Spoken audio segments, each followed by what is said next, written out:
Chapter 1. A Long Cold Journey. It was a cold and rainy day. Mary Ellen sat in a coach. She was traveling to Jamaica Inn.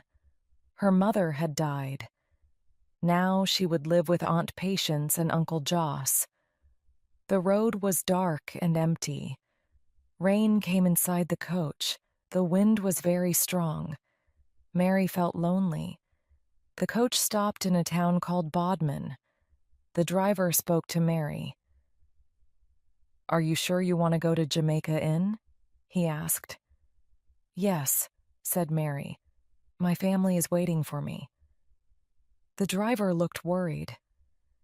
"It is a bad place," he said. "People are scared of it." A woman near the coach also spoke. "It is not safe for a girl like you," she said. Mary did not listen. "I must go," she said. The coach started again. There were no houses, no trees, only open land. Mary felt a little afraid, but she did not show it.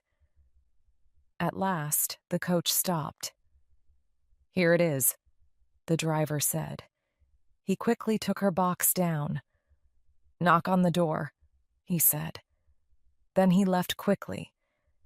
Mary stood alone in the dark. The wind was loud. She felt cold. Then the door opened. A big man stood there. His face was dark. His eyes looked angry. "Who are you?" he shouted. "Am Mary Yellen," she said. The man laughed. "So you have come," he said. "I am Joss Merlin, your uncle. Welcome to Jamaica Inn." Chapter 2. Uncle Joss Mary stood inside Jamaica Inn. It was dark and cold. The walls were made of stone. The floor was hard. A big man stood in front of her. He was very tall and strong. His face was dark, and his eyes were cruel. His name was Joss Merlin, Mary's uncle. "So you have come to live with us," Joss said. He laughed, but his laugh was not friendly. "Where is Aunt Patience?" Mary asked. Joss shouted up the stairs. "Patience, come down. Your niece is here." Mary heard soft footsteps. Then a woman came down the stairs. It was Aunt Patience. But she looked old and weak. Her hair was gray. Her eyes looked scared. She was not happy and smiling like before. "Aunt Patience," Mary said. Aunt Patience held Mary's hands. "You have really come," she whispered. Then tears came to her eyes. Joss got angry. "Stop crying," he shouted. "Make food for the girl. She must eat." Aunt Patience wiped her tears and ran to the kitchen. Mary followed her. In the kitchen, Aunt Patience cooked food. She spoke softly. "Your uncle is a hard man," she said. "He must be obeyed. Do not make him angry." Joss came in and sat down. He ate a big piece of bread. Then he gave Mary a small piece. "Listen to me, Mary," he said. "You will work here. You will help in the house and in the bar. If you listen to me, I will not hurt you." Mary looked at him. "I will do my work," she said. "But if you hurt Aunt Patience, I will leave this place and tell the law." Joss looked at her. He smiled a cruel smile. "You are brave, aren't you?" he said. "We will see.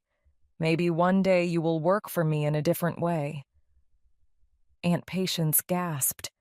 "Joss, no!" she cried. "Go to bed, Patience," Joss shouted. "The girl and I understand each other." Aunt Patience ran upstairs. Joss looked at Mary. "There will be strange nights at Jamaica Inn," he said. Sometimes you will hear wagons stop outside. You will hear voices and footsteps. Mary listened. When that happens, Joss said, stay in bed. Do not look. Do not ask questions. Mary nodded. Yes, Uncle, she said. Good, Joss said. Now go to bed. Mary's room. Mary's room was cold and empty. The bed was hard. The wind whistled outside. She looked out of the window. The land was dark and lonely. No houses, no people. Mary felt afraid, but she would not leave. She must stay for Aunt Patience. She lay on her bed and closed her eyes. Outside, the wind howled. Chapter 3. The Locked Room. The next morning, Mary woke up to the sound of strong wind. The sun was shining, but the air was cold. She got out of bed and looked around her small, empty room. The walls were bare, and the bed was hard and uncomfortable. She knew she had to get used to this place, but it didn't feel like home. After breakfast, Mary helped Aunt Patience with the housework. As she cleaned, she explored the inn. It was a dark, strange place with long hallways and many empty rooms. The bar was at the front, smelling of old tobacco and spilled drinks. It looked dirty, as if many rough men had been there. As Mary walked down a long passage, she noticed a locked door at the end. She tried to open it, but it wouldn't move. She peeked through the keyhole, but it was too dark inside. Curious, she went outside to look through the window, but it was covered with wooden planks. She wondered why her uncle had locked this room. Later, she asked Aunt Patience about it. The woman's face turned pale, and she started shaking. "You must never ask about that room," she whispered. "Your uncle will be very angry." Mary felt uneasy. What was inside that room? Why was her aunt so scared? Joss Merlin had gone away that morning, and the inn was quiet. Mary decided to take a walk outside.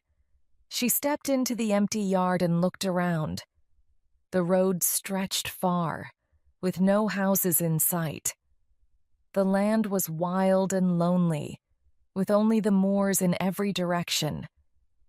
She suddenly realized how far away she was from everything.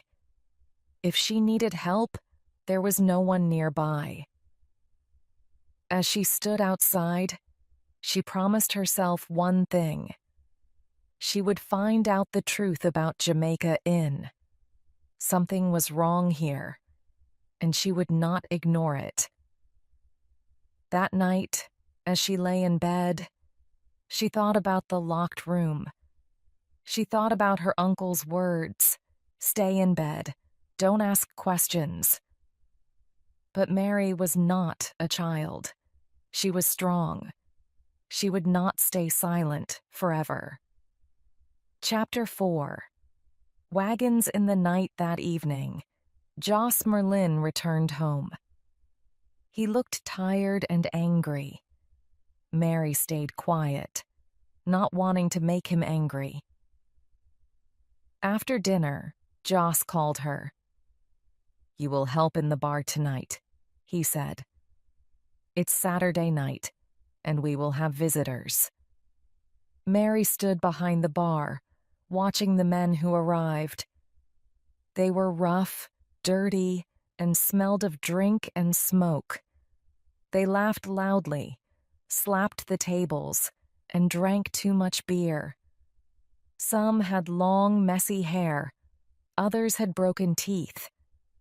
The room became hot and smoky, and Mary felt uncomfortable. One man, a small peddler, started singing. The men cheered and laughed, but Mary thought the laughter sounded strange, not happy, but wild and dangerous. She felt a cold fear in her heart. These were not good men. After some time, she whispered to Joss, "I want to go to bed now." Joss grabbed her wrist hard and bent down to her ear.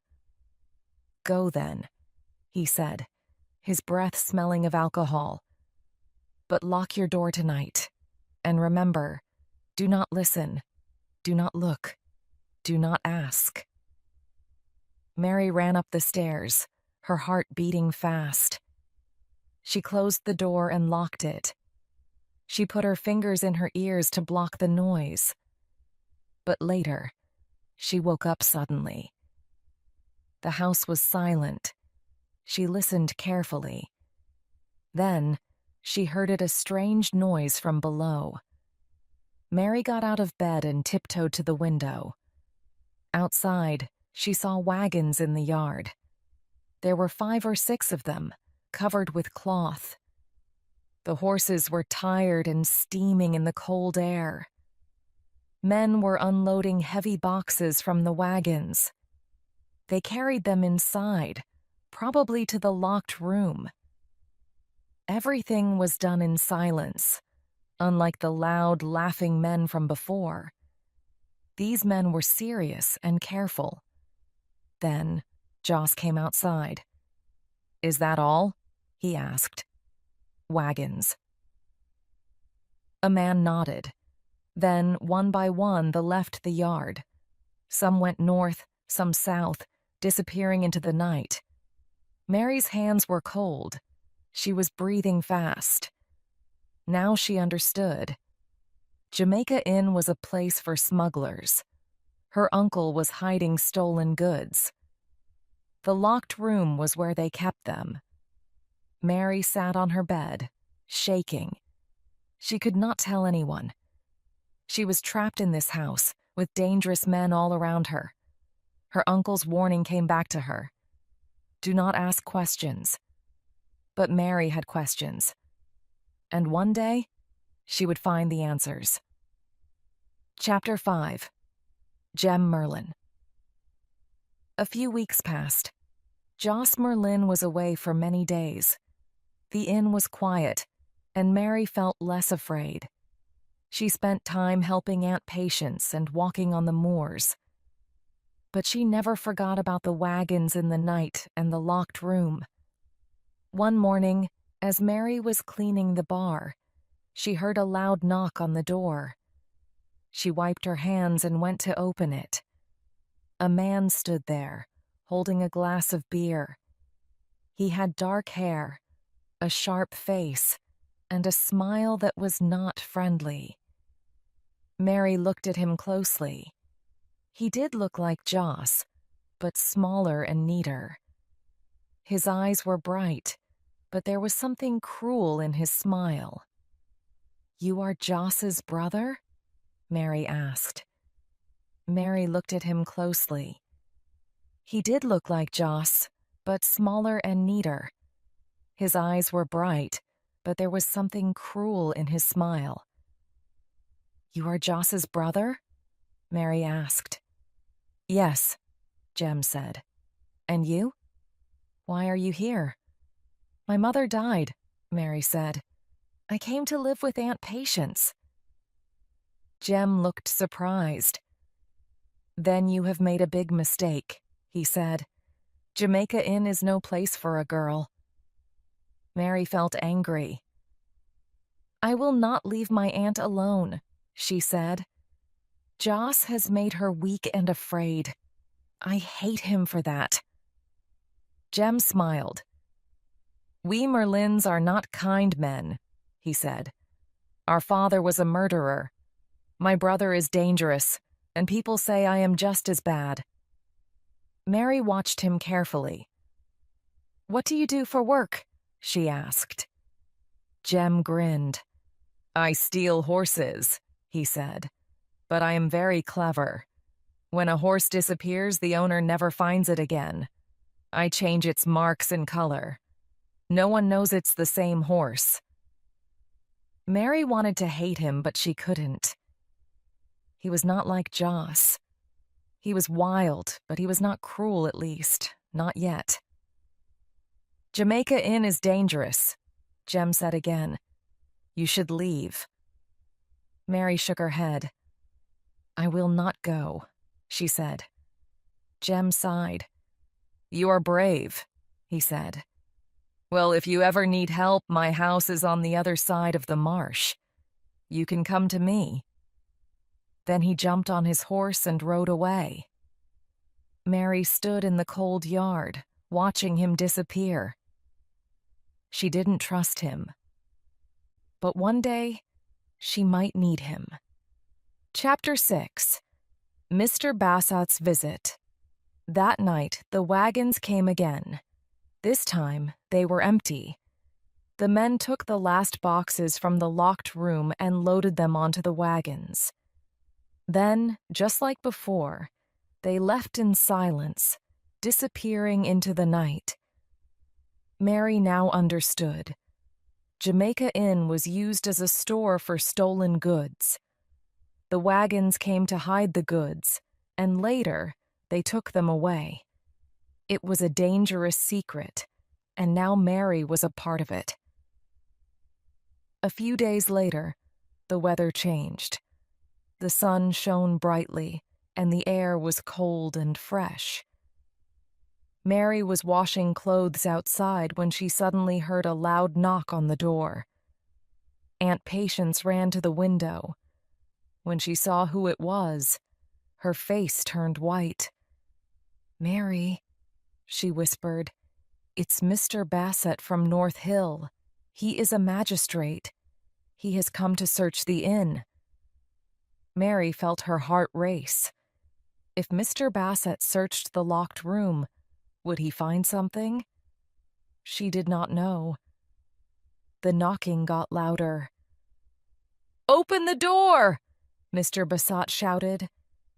Mary took a deep breath and opened it. Mr. Bassett was a strong man with a serious face. Another man, his servant, stood behind him. Where is your uncle, Jos Merlin? Mr. Bassett asked. He is not here, Mary answered. Good, Mr. Bassett said. Then I will search this place. Aunt Patience gasped. No, you cannot, she cried. I have the law on my side, Mr. Bassett said. I will look inside. He and his servant searched every room. They opened cupboards, checked under beds, and looked behind furniture. Finally, Mr. Bassett came to the locked door at the end of the passage. This door is locked, he said. Where is the key? I don't know, Mary said. My uncle keeps it. Then we will break the door, Mr. Bassett said. His servant hit the door with a heavy iron bar. The wood cracked. After a few minutes, the door broke open. Everyone held their breath as Mr. Bassett stepped inside. The room was empty. There were no stolen goods, no boxes, no barrels, only a pile of old bags and a piece of rope on the floor. Mr. Bassett cursed loudly. Jos Merlin has fooled me again, he shouted. I know he is a criminal, but I have no proof. He turned to Mary. Do you know anything about your uncle's business? He asked. Mary met his eyes. She wanted to tell the truth, but she couldn't. If she told him about the wagons, Jos would kill Aunt Patience. I don't know anything, she said. Mr. Bassett stared at her. Then he sighed. If you ever hear anything strange, he said, you must tell me. He climbed onto his horse and rode away. Mary felt tired and afraid. The magistrate had come so close to the truth, but Jos had hidden everything. She knew one thing. Jos Merlin was clever and dangerous. And now, she was trapped with him. Chapter 7. The Vicar of Altarnan. For 5 days, Jos Merlin was drunk. He lay on a bed in the kitchen, unable to move or speak clearly. He shouted for drink, cried like a child, and then slept again. His face was pale, and his hands shook. Aunt Patience took care of him. She brought him food and drink, even when he shouted at her. She did not complain. Mary watched her with sadness. Aunt Patience loved her husband, even though he was cruel to her. On the 5th day, the weather was clear. Mary decided to walk on the moors. She needed fresh air and time to think. She walked for more than an hour. The land around her was empty and quiet. Then, she reached a deep valley with a small river. The ground here was wet and soft. She realized she had walked too far. Suddenly, she heard the sound of a horse. A man on horseback came out of the mist. He stopped when he saw her. "Are you lost?" he asked. His voice was kind. Mary looked at him. He was different from other men. His hair was white, but his face was young. His eyes were pale, almost white like glass. "I live at Jamaica Inn," she said. The man was silent for a moment. Then he said, "You have walked in the wrong direction. Come with me. I will take you to my house." Mary hesitated, but the man looked gentle and kind. She trusted him. They rode together to a small stone house. Inside, the fire was warm, and the room was peaceful. Mary sat near the fire, feeling safe for the first time in weeks. The man gave her tea. "I am Francis Davy," he said. "I am the vicar of Altarnan." Mary was surprised. A vicar was a man of God, someone who helped people. She suddenly felt she could talk to him. "I am in great trouble," she whispered. The vicar listened carefully.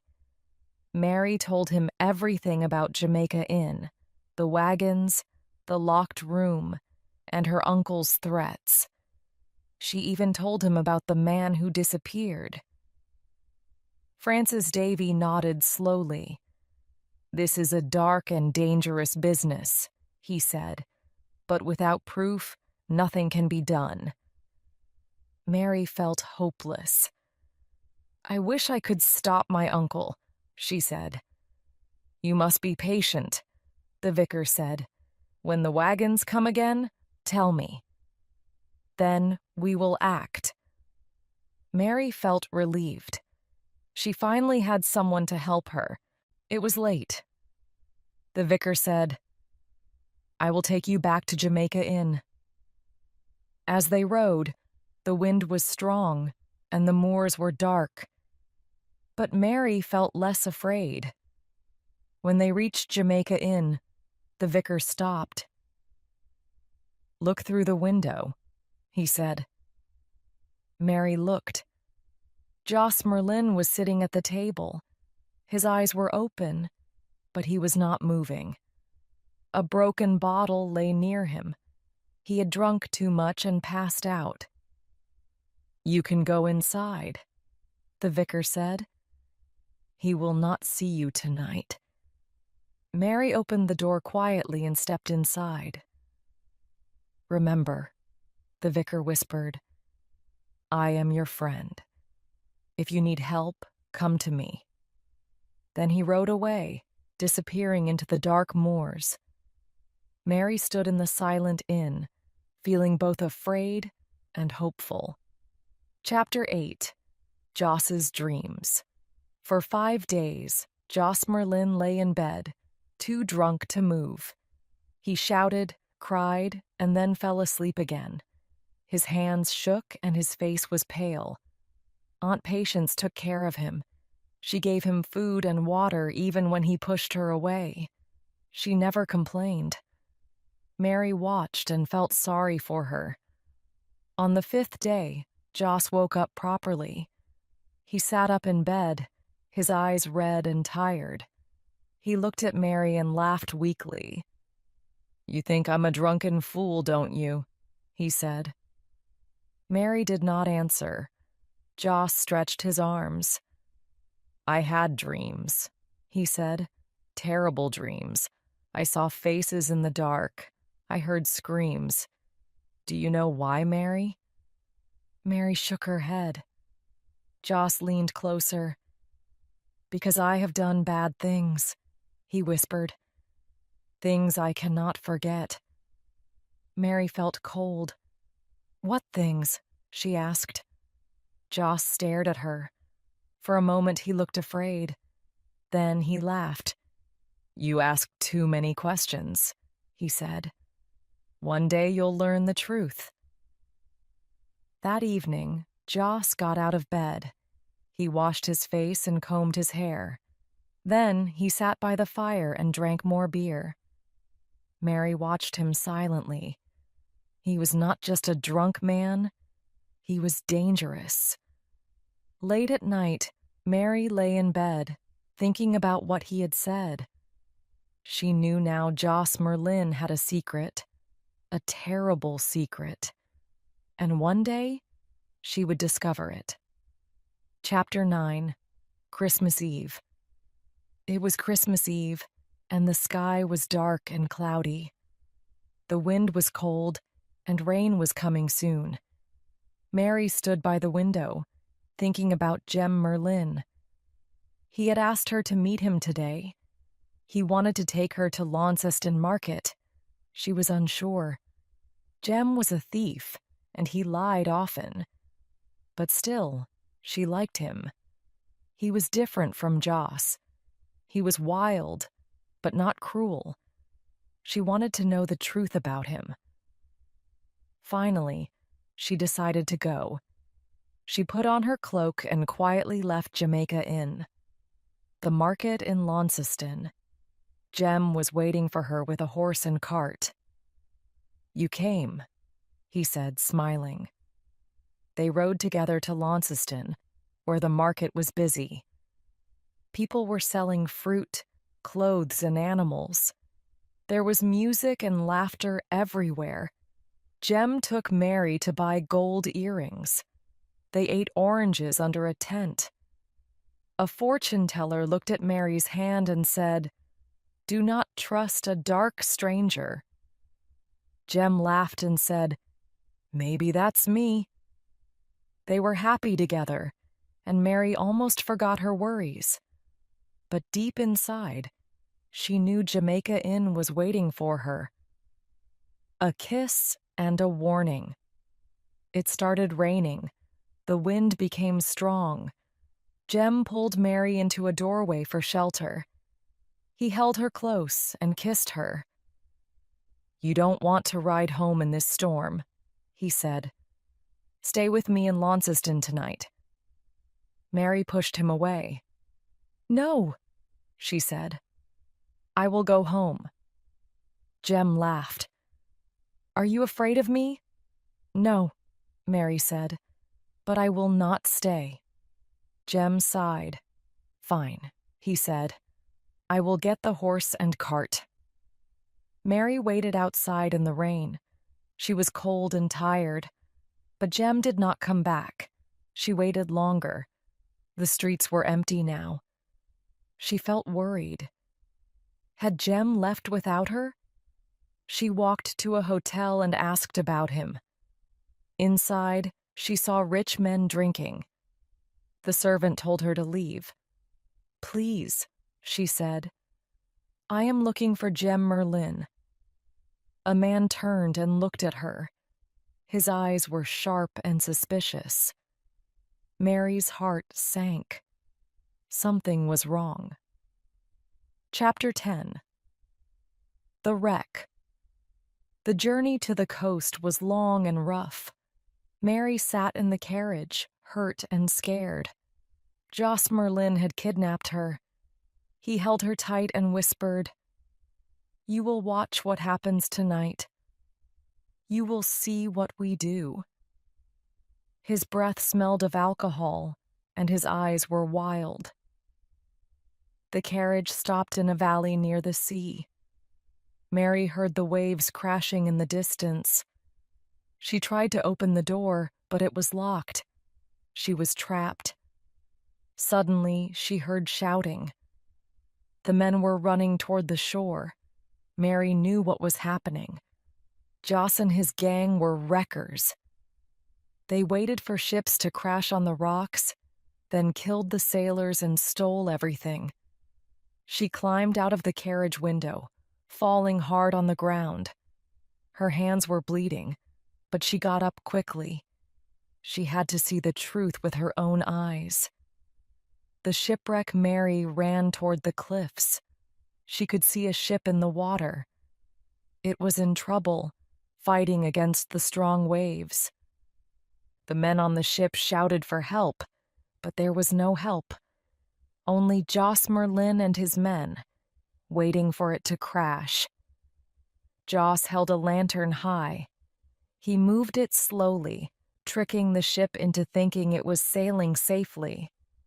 Then, suddenly, the ship hit the rocks. There was a loud crash. The wooden ship broke apart, and the sailors fell into the freezing sea.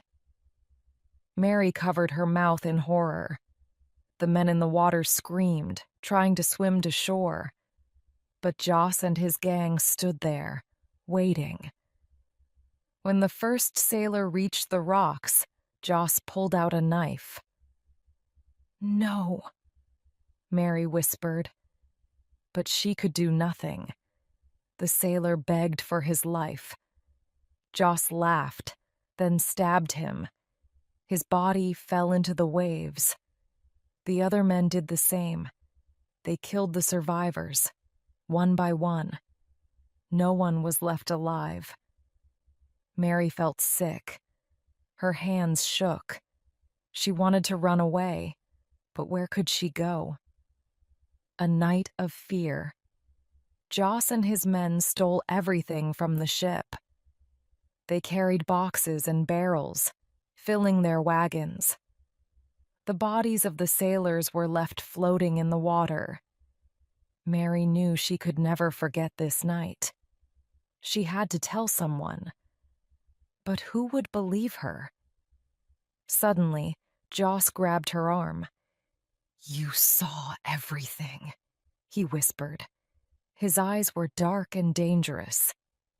"If you tell anyone, you will end up like them." Mary nodded slowly. She had no choice. Joss pushed her into a wagon, and they rode back to Jamaica Inn.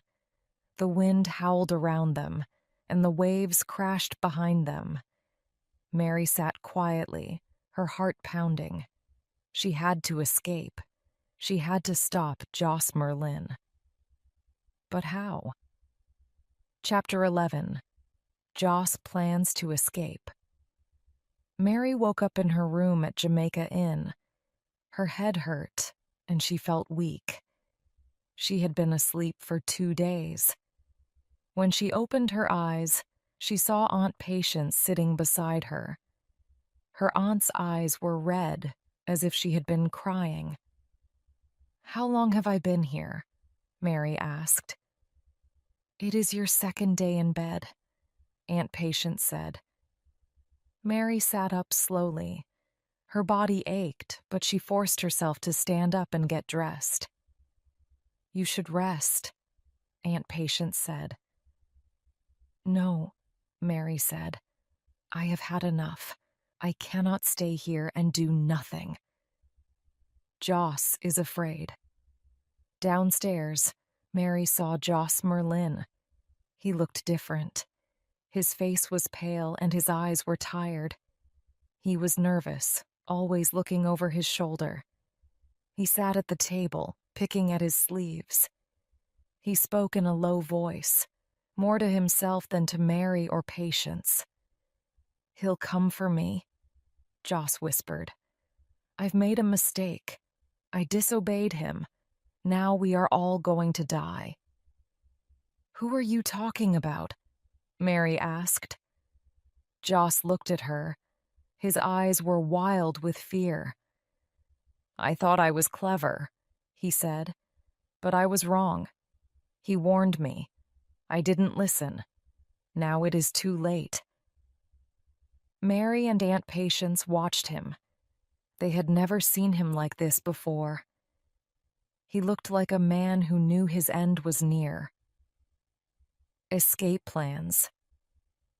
That night, Mary heard Joss whispering to Aunt Patience. He wanted to run away. "We must leave tonight," Joss said. "Pack everything. We'll go before dawn." Aunt Patience nodded quickly, doing whatever he said. She was too afraid to argue. Mary sat in her dark room, listening. Joss Merlin was running away. But who was he running from? And what would happen if he was caught? Mary knew she had to find out the truth before it was too late. Chapter 12, To Altarnon. Mary woke up suddenly in her room at Jamaica Inn. The wind howled outside, and rain hit the windows. She lay still, listening. Then she heard a soft sound, something tapping at her window. She sat up and looked outside. A dark figure stood in the yard below. It was Jem Merlin. "Come down," he whispered. "I'm locked in my room," Mary whispered back. Jem looked around, trying to find a way up. He found a ledge, pulled himself up, and climbed onto the low roof above the front door. Slowly, he made his way to her window. Mary knelt by the window. Jem looked tired and worried. His eyes were dark, as if he had not slept for days. "I'm sorry," Jem said. "I left you alone on Christmas Eve, but I can't tell you why." Mary felt angry and hurt. He had abandoned her in the market, and now he was back without an explanation. "Why are you here?" she asked. "I came to see Joss," Jem said. "But if he's sitting downstairs with a gun, I won't go in." Mary hesitated. "He's afraid," she said. "He knows something bad is coming." Jem looked serious. "Then I must leave now," he said. "I can't stay here." Mary watched him jump down from the roof and disappear into the dark moors. She felt a wave of fear. Something was going to happen tonight. She could feel it. Sitting on her cold bed, Mary knew she had to escape. She had to find the vicar, Francis Davy. He was the only person she could trust. Carefully, she put on her cloak and listened. The house was quiet. Joss was still awake downstairs, but Aunt Patience was sleeping. Taking a deep breath, she unlocked her door softly and stepped into the dark passage. She had one chance to escape, and she had to take it. Chapter 13. Murder at Jamaica Inn. Mary arrived in Altarnon, exhausted and breathless. She knocked urgently on the vicar's door, hoping for help. A housekeeper answered, looking surprised to see her at such a late hour. When Mary asked for Francis Davy, the woman shook her head. "The vicar is not here," she said. "He left for another village this morning and won't return tonight." Mary's heart sank. She had come so far, thinking the vicar could help her, but now she was alone again. She quickly asked about the nearest magistrate, hoping that Mr. Bassat could help. The housekeeper told her that Mr. Bassat lived 4 miles away in North Hill. Mary had no choice. She had to keep going. The road was dark and empty, and the wind was cold against her skin. She walked as fast as she could, fear pushing her forward. It took her an hour to reach Mr. Bassett's house. She knocked on the heavy wooden door, her hands trembling. A servant answered, frowning at her sudden arrival. "I must speak to Mr. Bassett," Mary said, breathless. "It's urgent." The servant hesitated, then shook his head. "Mr. Bassett is not here," he said. "He left for Launceston this morning and hasn't returned." Mary felt a wave of hopelessness. The two people she had trusted, Francis Davy and Mr. Bassett, were both gone. She had no one to help her. She turned and walked back toward Jamaica Inn, feeling cold and afraid. Something terrible had already happened, and now she was walking straight back into danger. When she reached the inn, the house was silent. The door was slightly open, and a strange stillness filled the air. Carefully, she stepped inside, listening for any sound. Then she saw him. Jos Merlin lay on the floor, his body covered in blood. His eyes were staring, his face frozen in fear. He had been murdered. Mary stood frozen, unable to breathe. She had known someone was after him, but she had never expected this. His worst fear had come true. The person he had betrayed had come for revenge. She turned wildly, searching for Aunt Patience. But the house was empty. The silence felt heavy, as if it were holding a terrible secret. Mary felt her heart racing. Whoever had killed Jos could still be nearby. She needed to run, to escape. But where was Aunt Patience? Had she run away? Or had she been taken? Mary took a deep breath, fear and shock twisting inside her. One thing was clear. Jamaica Inn was no longer safe. She had to get out. She had to find help. And she had to learn the truth before it was too late. Chapter 14. The peddler is found. Mary stood frozen near the stairs. Her heart pounded and her breath came in short gasps. The silence inside Jamaica Inn was heavy and unnatural. The ticking clock had stopped, and the house felt empty and lifeless. The air was thick, filled with the weight of something terrible. She wanted to move, but she could not. Jos Merlin's lifeless body lay on the floor, his blood soaking into the wooden planks. His face was twisted, his eyes open in terror. Someone had come for him in the dead of night and killed him without mercy. Mary knew she had to leave, but her legs felt weak and heavy. She turned toward the stairs, hesitating for a moment. Was Aunt Patience still inside? Was she dead or alive? Suddenly, a voice broke the silence. "Has your aunt gone?" a man whispered behind her. Mary spun around and saw Mr. Richards, a local officer, standing in the doorway. His face was filled with concern. I don't know," Mary stammered. "I didn't see her. I just ran when I found Jos." Richards led her outside, where the cold night air hit her face. She was shaking violently, her body numb from shock. "That was no sight for a young girl," he said. "You shouldn't have seen that." Mary took a deep breath, trying to control her thoughts. "Who could have killed him?" she asked, her voice barely above a whisper. Richards frowned. "That's what we need to find out," he said. But Joss Merlin had many enemies. It could have been any of them. Mary suddenly remembered something. The peddler, she said. He was locked in a room here. Could he have done it? Richards considered this. It's possible, he said. If the peddler escaped, he would have had a reason for revenge.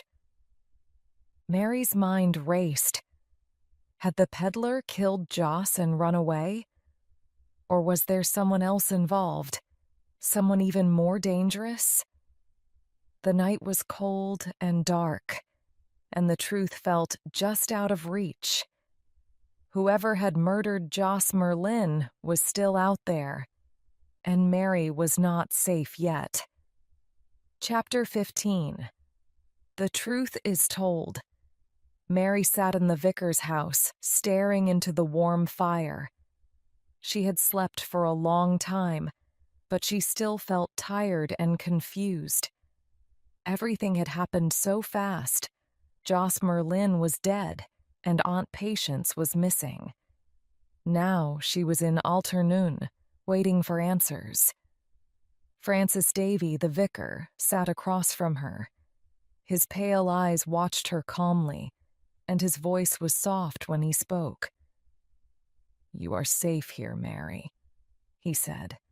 "Tell me everything." Slowly, Mary told him everything she had seen. The wrecks, the murders, and Joss's fears before he died. She did not cry, but her voice trembled.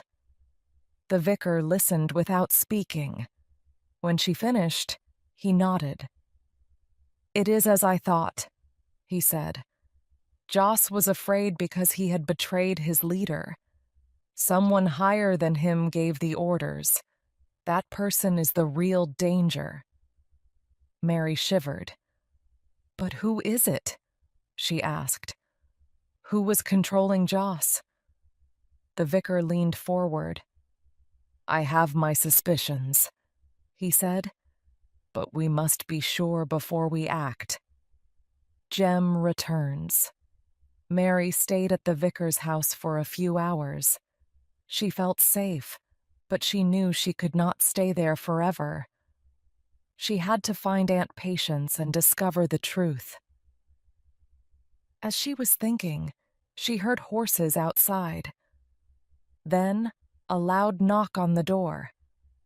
The vicar opened it, and Jem Merlin stepped inside.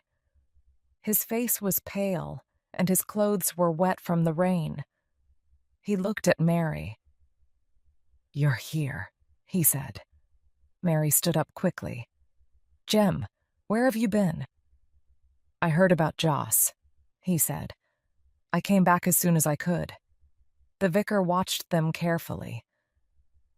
"Jem, do you know anything about Joss's murder?" he asked. Jem shook his head. "No," he said. "But I know one thing, whoever killed him isn't done yet.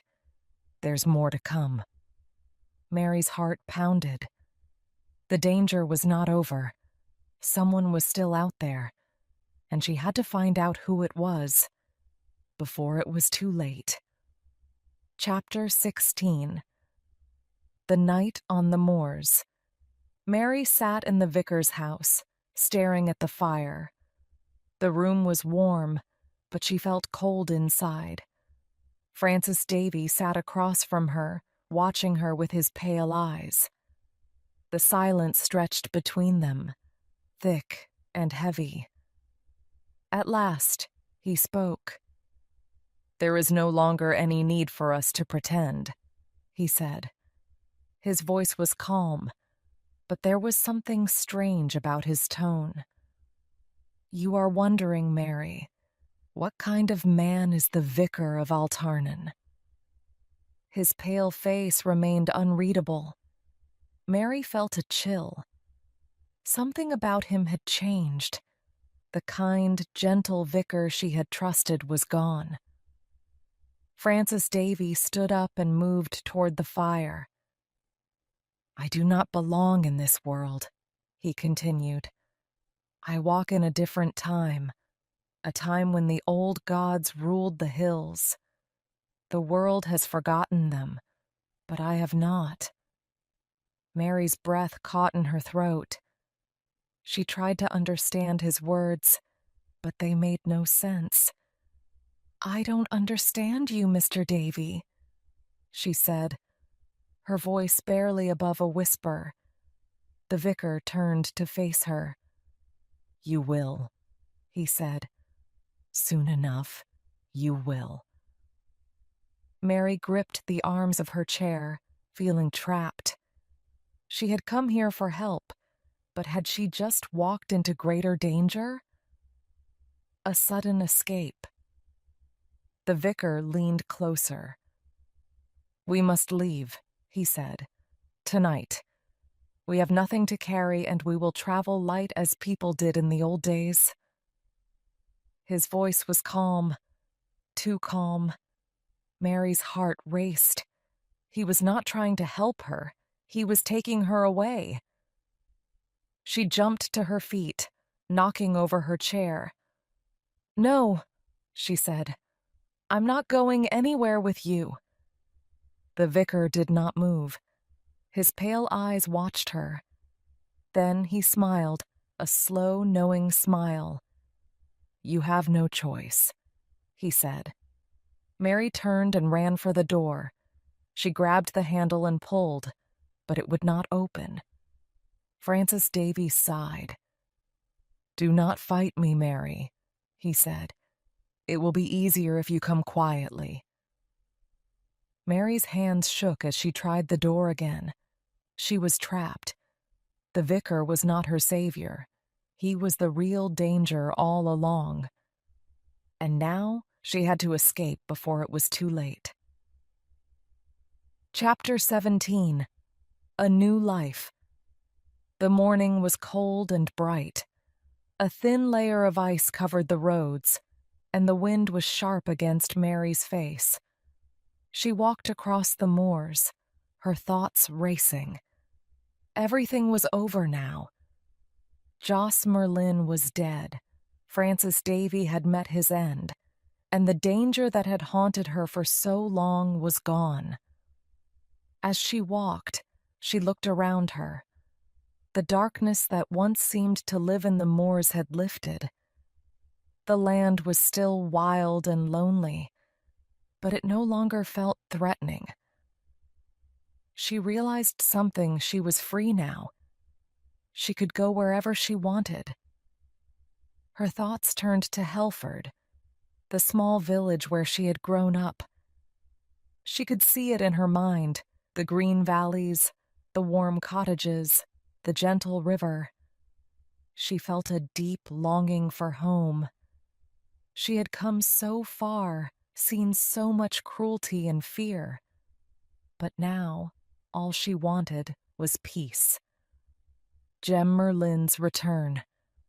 As she walked, she saw a cart coming toward her from the hills. It was piled high with furniture, as if someone was moving away. She stopped, watching it approach.